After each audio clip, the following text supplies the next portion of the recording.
신명기 24장 17절을 읽습니다.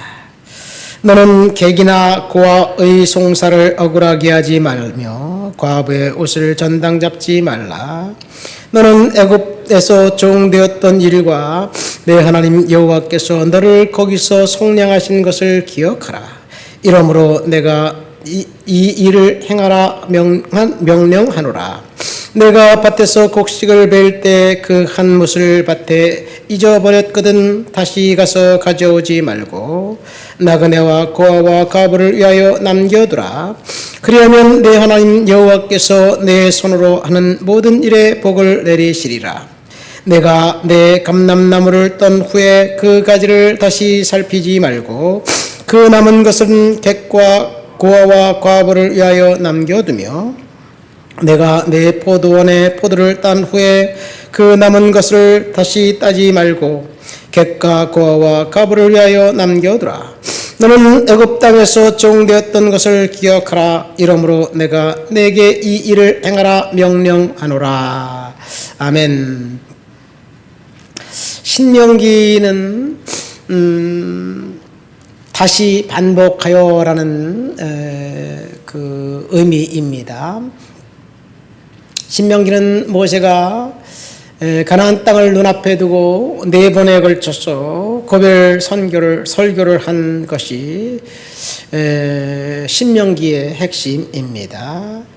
출애굽 1세대들이 광야에서 이제 하나님께 불순종하고 하나님의 말씀을 명령을 따르지 않고 거기서 이제 원망하다가 죽었습니다. 출애굽 2세대들이 가나안 땅에 들어가서 그곳에 정착해서 그곳에 살면서 어떤 삶을 살아야 할지를 이제 모세가 백성들에게 4번에 걸쳐서 가르쳐 줍니다. 모세는 자신이 가나안 땅에 들어갈 수 없다는 사실을 알고 있었기 때문에 그의 설교는 아마 비장한 감도 들지 않았을까 생각됩니다. 모세는 설교를 통해서 부모 세대가 불순종하고 원망해서 젖과 꿀이 흐르는 땅 약속을 받았지만 들어가지 못한 것을 상기시키면서 너희가 광야에서 배운 교훈을 잊지 말아라는 이야기를 합니다. 오늘 본문은 그 땅에 들어갔을 때 그곳에서 어떻게 살아야 할지 여러 가지 도덕률을 가르쳐 주고 있습니다. 오늘 본문 17절에 보니까 객이나 고아의 송사를 억울하게 하지 말고 과부의 옷을 전당 잡지 말라는 이야기를 합니다.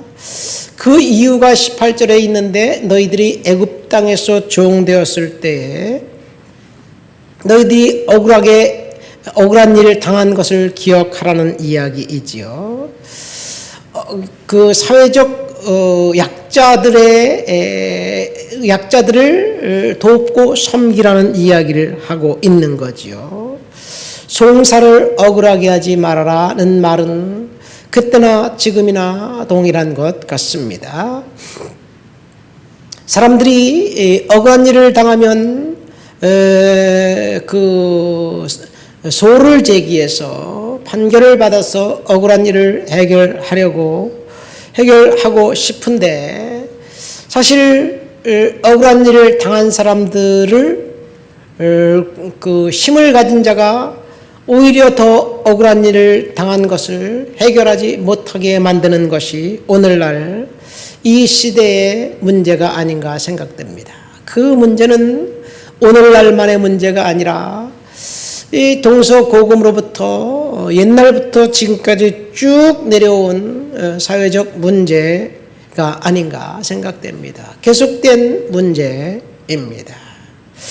고아와 과부와 사회적 약자들 이들의 권리를 박탈하고 이들의 그를 억울하게 하고 이들의 신음소리를 외면한다면 그래서 그들의 그 고난을 짓밟고 어떤 상대적 이득을 취한다면 그 이득 때문에 세상에서 잘되고 번성하는 것 같지만 결국 하나님께서 진노하시고 하나님께서 갚으신다는 이야기입니다. 사실은 하나님이 살아계시다는 그래서 역사하신다는 것을 이야기하고 있죠. 여기서 고아와 과부와 나그네들은 사회적 돌봄이 없으면 생존할 수 없는 사람들을 이야기하고 있습니다.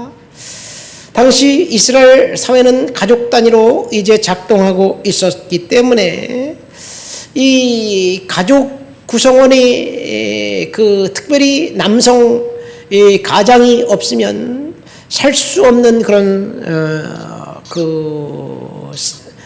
사회예요. 남자 어른이 돈을 벌고 노동을 해서 이제 그 음식을 장만하면 거기에 딸려 있는 여자들과 어린 아이들이 그 소득을 갖고 살아갈 수밖에 없는 세상이 당시 사회였습니다. 그러니까 살 수 없는 그 형편에 있는 사람들을 사회가 돌봐야 되는데 사회가 돌보는 것이 아니라 오히려 착취하고 억압한다면 이것은 하나님께서 억압하고 착취하는 사람들에게 안갚음, 되갚음 하시겠다는 이야기입니다. 본문에 보면 과부의 17절에 보니까 이 과부의 옷을 전당 잡지 말라는 말이 있습니다. 옷이 얼마나 소중하고 소중한 것이기 때문에 전당 잡을까요? 오늘처럼 옷이 넘쳐나는 세상이라면 뭐 문제가 없겠지만 어쨌든 한 벌밖에 없는 그 옷이 때로는 옷이 되고 때로는 이불이 되는 것, 재산의 전부인데 그것을 빼앗고 그리고 살 수 없게 만드는 것을 이야기하고 있습니다. 하나님께서 정확하게 말씀하신 것은 그 가난한 사람도 하나님의 백성이고 부유한 사람도 하나님의 백성이라는 이야기를 하고 있는 거죠.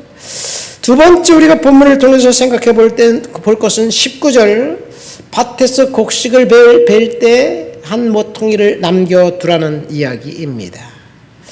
왜 남겨두라고 하냐면 나그네와 가난한 사람들이 그것을 양식으로 쓰게 하라는 이야기예요. 근데 오늘날은 우리가 농사를 짓는 사람은 극히 일부만 짓기 때문에 그리고 모든 것이 기계화되었기 때문에 뭐 이런 것들에 대해서 민감하지 않은 것 같아요. 제가 어렸을 때만 보더라도 사실은 농사를 지으면서 이삭을 듬성듬성 남겨두었어요. 다 거두진 않았어요.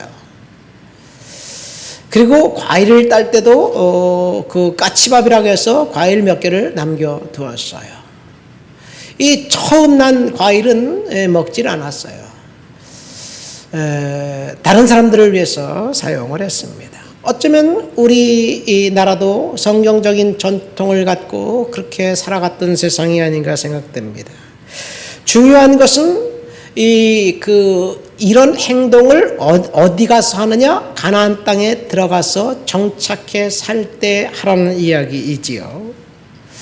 가나안 땅에 들어가서 정착해 살 때 이 모든 지파의 사람들 그 가족 단위로 땅을 분배해줘서 땅을 받았는데 시간이 지나면 그 땅에서 소출이 어떤 땅은 소출이 잘 되고 어떤 땅은 소출이 좀 덜 되는 땅도 있고 어떤 사람은 열심히 노력해서 그 풍성한 결실을 맺는 사람들이 있고 어떤 사람은 덜 맺는 사람들도 있어요. 처음에 출발은 똑같지만 시간이 지나면 이 풍부한 사람과 부유하지 못한 사람으로 나누어질 때 그럴 때 사회적 약자들을 돌보라는 것을 아예 도덕률로 명령으로 이제 못 박아서 명령한 거지요. 자, 우리는 이 십계명을 지켜야 된다는 사실은 누구나 동의합니다. 예수님을 사랑해야 된다는 사실도 누구나 동의합니다. 그러나 오늘 본문에 나와 있는 말씀 객과 고아와 과부를 돌보라는 명령, 밭에 이삭을 전부 다 베지 말고 나그네와 가난한 사람들의 양식이 되도록 남겨두라는 명령, 이 명령 또한 십계명 명령과 동일한 가치와 기준이 된다는 사실을 우리는 알아야 될 줄 믿습니다. 어떤 명령은 꼭 지켜야 할 명령이고 어떤 명령은 안 지켜도 되는 명령이 아니에요. 십계명과 비슷하게 똑같은 톤수로 똑같은 그 강도로 하나님이 말씀하셨어요. 그래서 가난한 자들을 돕는 것은 십계명을 지키라는 명령과 똑같다. 우리는 더불어 사는 세상 가운데 우리의 헌신을 통해서 우리의 섬김이 우리의 이웃과 가난한 사람들에게 흘러넘치도록 해야 될 줄을 믿습니다. 하나님 아버지 감사합니다.